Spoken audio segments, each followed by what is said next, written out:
Hello dear student, स्वागत है आपका हमारे यूट्यूब चैनल मैथ्स 365 में।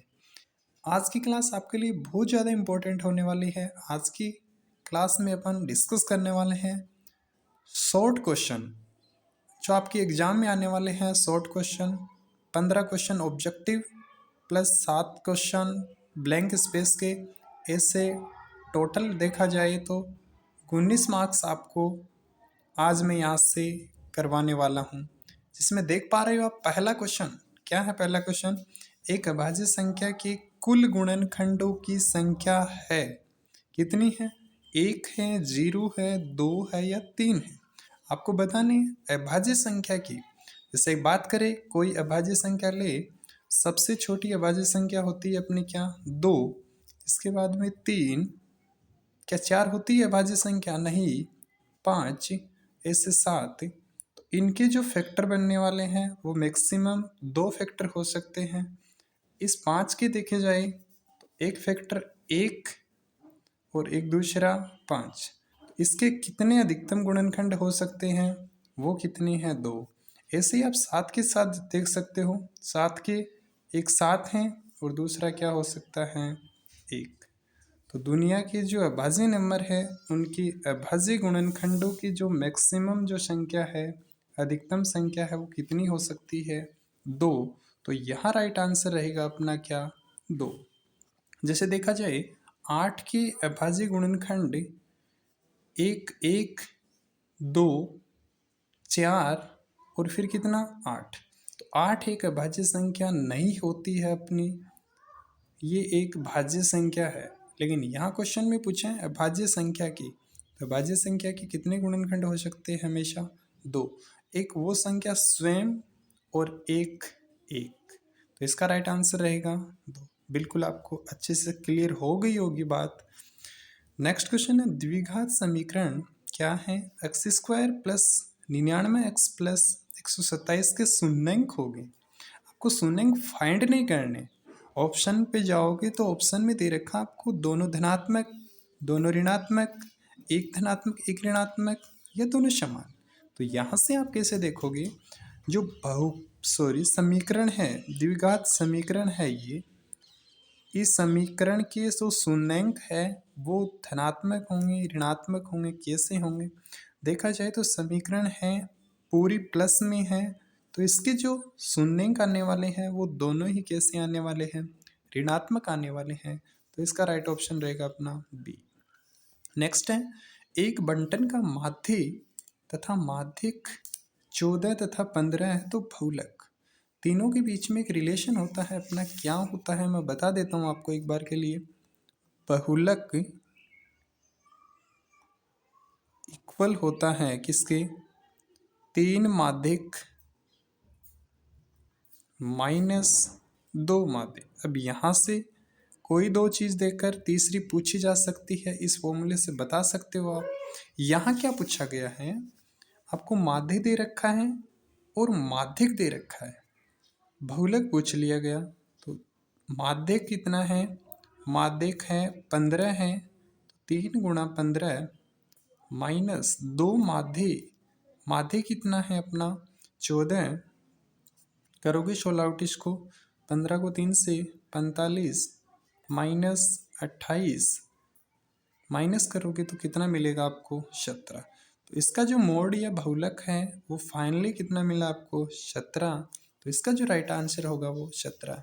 मैं उम्मीद करता हूँ बिल्कुल आपने पहले यही ऑप्शन चूज किया होगा। नेक्स्ट है, के का वह मान जिनके लिए रैखिक समीकरण युग्म, दो समीकरण हैं, एक है के एक्स प्लस वाई इक्वल के स्क्वायर और दूसरी है एक्स प्लस के वाई इक्वल 1 के अपरिमित रूप से अनेक हल है। अब अनेक हल होने की शर्त जो होती है वो क्या होती है, वो होती है A1/A2 equal B1/B2 equal C1/C2। ये अनेक हल होने की शर्त होती है। तो यहाँ A1 का मान क्या है, A1 होता है x का गुणांक, तो यहाँ x का गुणांक k है, A1 का मान क्या हो गया k। A2 देखोगे आप, यहाँ x का गुणांक कुछ नहीं है, मतलब 1 है। a2 का मान कितना, 1 इक्वल। फिर भी यूं होती है इक्वेशन अपनी, ये दूसरी a2x plus b2y equal c2। तो यहाँ जो x का गुणांक a2 है ये कितना है, 1 है, और b1 y का गुणांक कितना है, 1 है, तो 1, और यहाँ y का गुणांक k है। आपको तो k की वैल्यू फाइंड करनी है, इन्हीं दो से देख लोगे आप। तो k को क्रॉस मल्टीप्लाई करोगे इधर, तो k स्क्वायर इक्वल 1। तो k की वैल्यू यहाँ प्लस माइनस 1। क्यों, जब आप k का रूट लोगे, रूट 1 का लोगे तो कितना आएगा, प्लस माइनस 1। तो यहाँ जो राइट ऑप्शन रहेगा वो +1 -1 नहीं रहेगा, क्या रहेगा, बोथ +1 और -1। नेक्स्ट है क्वेश्चन क्या, AP 5, 8, 11, 47 का अंतिम पद से दूसरा पद, अंतिम पद तो 47 है, AP है वो बढ़ रही है, 5 3 8, 8 और 3 11, 3 14 ऐसे बढ़ रही है। तो अपने को यहाँ सेकंड लास्ट पद बताना है। तो 47 से पहले 3 कम करोगे आप तो कितना आ जाएगा, 44। तो इसका राइट ऑप्शन रहेगा कितना, 44। क्यों, 3 3 हो रही है, 3 3 बढ़ रही है, तो 47 से पहले 3 कम करोगे, 44। नेक्स्ट है क्वेश्चन, इंपॉर्टेंट क्वेश्चन है क्या, त्रिभुज DEF, एक त्रिभुज है DEF और दूसरा है PQR। बनाते हैं अपन DEF, एक त्रिभुज ये है, दूसरा त्रिभुज है PQR।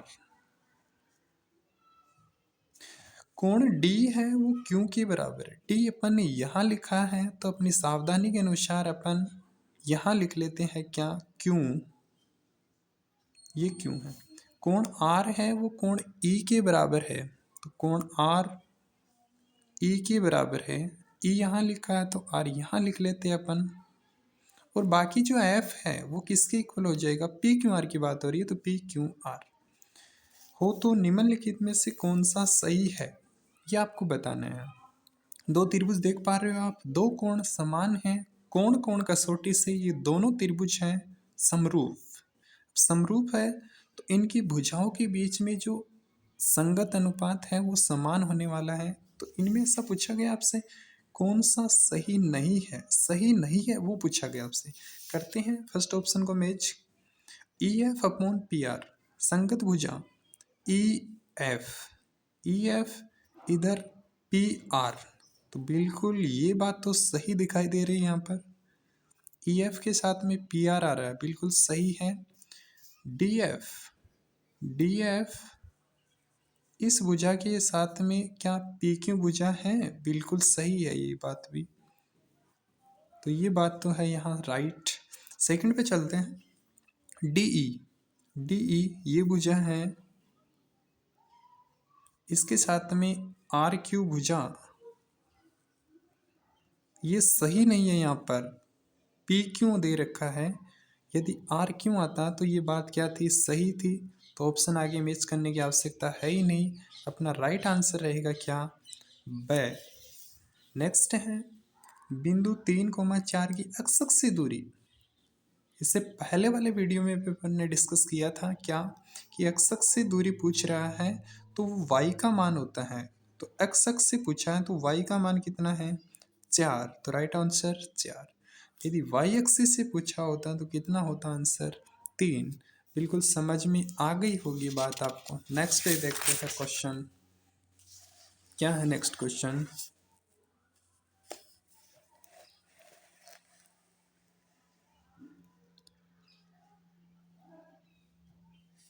नेक्स्ट क्वेश्चन है अपना क्या, 3 सेक 45 डिग्री कोश 45 डिग्री का मान होगा।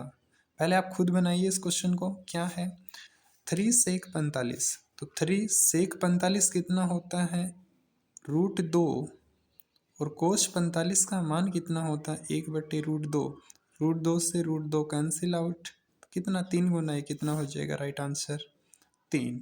बिल्कुल उम्मीद करता हूँ कि यही बनाया होगा आपने ऑप्शन। नेक्स्ट है, किसी मीनार की छाया उसकी ऊंचाई के बराबर है तो सूर्य का उन्नयन कोण कितना होता है 45 डिग्री। ऊंचाई और छाया दोनों बराबर हैं तब कितना होता है 45 डिग्री। कैसे? ये कोई मीनार है अपनी, ये उसकी छाया है जो धरती पे गिरने वाली है, ये छाया है और ये ऊंचाई है, ये दोनों बराबर है, ये एच है तो ये भी एच है। एंगल आपसे पूछ लिया गया तो टेन थीटा लंब अपॉन आधार एच अपॉन एच, तो टेन थीटा एच एच कितना एक, एक किसकी वैल्यू होती है टेन में 45, तो थीटा का मान कितना आ जाएगा अपना 45, तो इसका राइट ऑप्शन रहेगा अपना 45। प्रक्षेपों 3, 4, 6, 8 व 14 का माध्य होगा।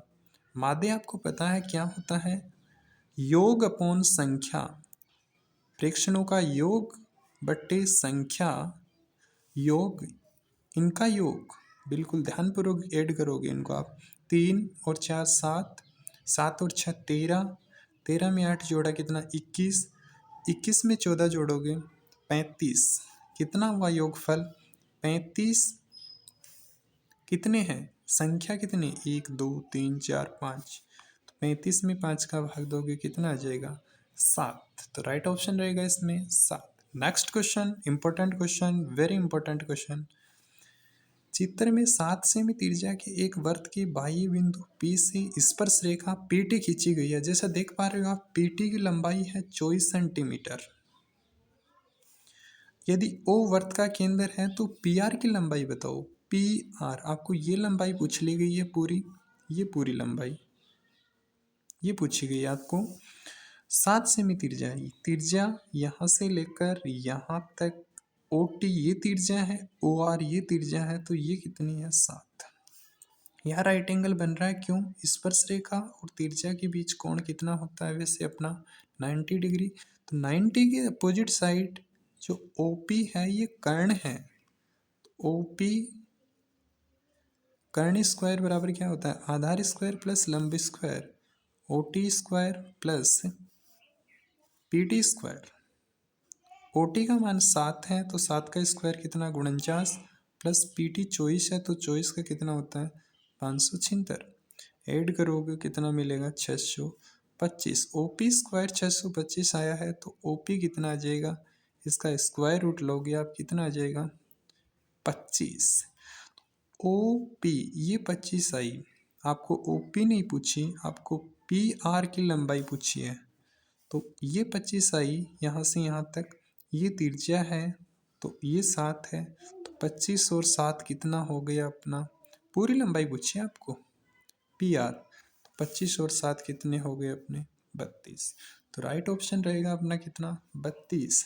नेक्स्ट, बार बार रिपीट होने वाला क्वेश्चन, एक ठोस अर्धगोले का कुल पृष्ठीय क्षेत्रफल क्या होता है 3πr², और गोले का पृष्ठीय क्षेत्रफल वो होता है 4πr²। लेकिन यहाँ ठोस अर्धगोले का कुल पृष्ठीय क्षेत्रफल पूछा गया है तो वो क्या होता है 3πr²।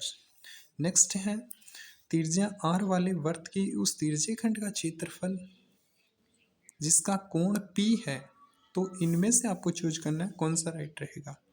त्रिज्यखंड का क्षेत्रफल वैसे होता है अपना क्या, जब त्रिज्या r है और एंगल थीटा है तो πr² थीटा बटे 360, लेकिन यहाँ थीटा तो P है और त्रिज्या कैपिटल R है, तो यहाँ सोल्व करोगे इनमें से, तो ये तो पहले देखते ही कट हो गए, नीचे थीटा नहीं 360 नहीं आ रहा, तो ये दो नहीं हो सकते, होगा तो इसमें या फिर इसमें, कौन सा राइट होगा। देखोगे πr² यहाँ बन रहा है, 2 से कट करोगे 720 को तो 360, तो πr² थीटा नहीं है P है, तो πr² P अपॉन 360, तो राइट ऑप्शन द ऑप्शन है अपना। नेक्स्ट क्वेश्चन, नेक्स्ट है अपना क्या, संख्याओं 1 2 3 15 से याद रख 4 का गुणज चुने जाने की प्रायिकता। 4 का गुणज पहले आप खुद बनाइए, वीडियो को पॉज कीजिए एक बार के लिए, खुद बनाने की कोशिश करिए आप। 1 से 15 तक इनके बीच में आपको 4 के मल्टीपल देखने हैं, गुणज देखने हैं। तो क्या आएगा, एक तो 4 आएगा, एक 8 आएगा, एक 12 आएगा। आने को 16 20 ये भी होता है, लेकिन अपने को 1 से 20 तक के बीच में लेना है।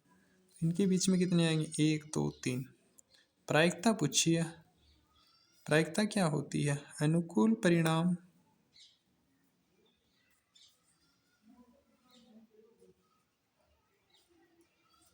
और नीचे कुल परिणाम।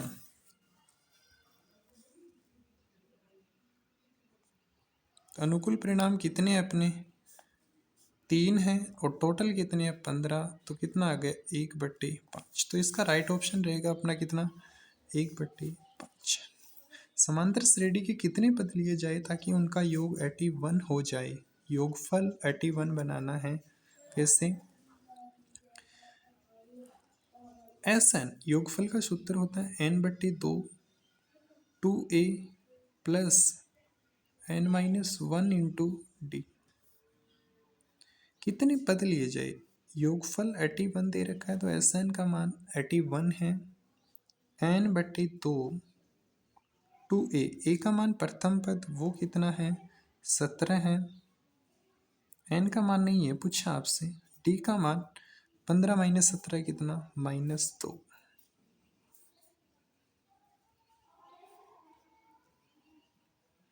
17 गुना 2 34, n-1, और ये कितना है, -2।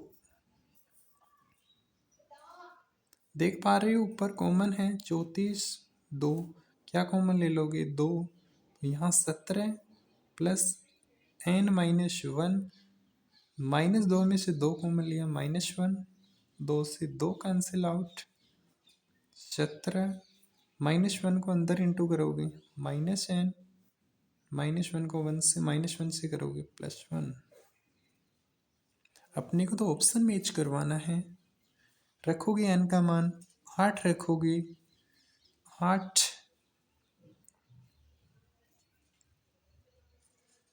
17 -8 +1। यदि इसको सोल्व करोगे तो 81 मिलता है आपको, तो सही है n का मान। तो 17 में से 8 9, 9 और 1 10, 10 को 8 से करोगे 80, 80 नहीं है, इधर कितना बनाना अपने को 81। तो ये ऑप्शन नहीं है, n का मान 8। अब 9 रखोगे, 9 रखोगे तो मिलेगा आपको कितना, 17 -9 8, 8 और ये कितना 9, 9 इंटू 9 कितना 81। 81 बिल्कुल मैच हो रहा है। तो किसके लिए मैच हुआ अपना राइट ऑप्शन। नेक्स्ट है क्वेश्चन नंबर 2 में छोटे पार्ट, किसी समांतर श्रेणी का प्रथम पद ए और सार्वंतर डी है तो पांचवा पद, nवा पद होता है a plus n-1 into D. तो यहाँ पांचवा है तो 5 - 1 into D, a plus 4d। तो इसका right option, sorry right answer रहेगा a प्लस 4d। नेक्स्ट है 10p माइनस कोट r का मान क्या होगा। आप फाइंड करोगे, पाइथागोरस लगाओगे इसमें, तो ये मिलेगा आपको 5। यहाँ 10p p, तो एंगल p है तो एंगल के सामने लंब ये, आधार ये और कर्ण। तो 10 लंब बटे आधार 5/12 माइनस कोट, कोट क्या होता है, लंब बटे आधार का उल्टा, आधार बटे लंब। कोण r है तो ये क्या हो गया लंब, और ये क्या हो गया आधार। तो क्या बोलोगे कोट के लिए, क्या बोलोगे, कोट देखो यहाँ से देख सकते हो, आप कंफ्यूज हो रहे हो तो आधार बटे लंब, आधार कितना है, आधार है 5 और लंब है 12, 5/12, 5/12 -0, रिजल्ट कितना 0। घनाभ के विकर्ण का सूत्र, घनाभ के विकर्ण का सूत्र होता है l² plus b² plus h² का रूट। विकर्ण की लंबाई होती है l² plus b² plus h²। वर्गीकरण बारंबारता बंटन के जिस वर्ग की बारंबारता सबसे अधिक होती है उसे कहा जाता है बहुलक। सबसे ज्यादा बारंबारता वाले को क्या बोलते हैं? बहुलक। नेक्स्ट है ऐसे आंकड़े जिनका व्यवस्थीकरण वर्गों के रूप में होता है उसके कहा जाता है वर्गीकृत आंकड़े। कौन से आंकड़े बोला जाता है? वर्गीकृत आंकड़े। नियत बिंदु को वर्त का क्या कहा जाता है? केंद्र, सेंटर पॉइंट कहा जाता है। तो इसमें केंद्र, यदि पीई नहीं की प्रायिकता दे रखी है और होने की प्रायिकता पूछी है तो 1 में से घटाना होता है। जब कभी आपको नहीं होने की दी हुई हो, होने की पूछे तब भी 1 में से घटाते हैं, या होने की दे रखी है और नहीं होने की पूछी है तो भी 1 में से घटाते हैं। तो यहाँ 1 माइनस 0.95 कितना आ जाएगा? 0.05। मैं उम्मीद करता हूँ बिल्कुल आपको चीज़ें अच्छे से समझ आई होगी। यदि आपको ये वीडियो पसंद आया तो प्लीज़ इसको ज़्यादा से ज़्यादा लोगों में शेयर कीजिए। चैनल को सब्सक्राइब जरूर। थैंक्स।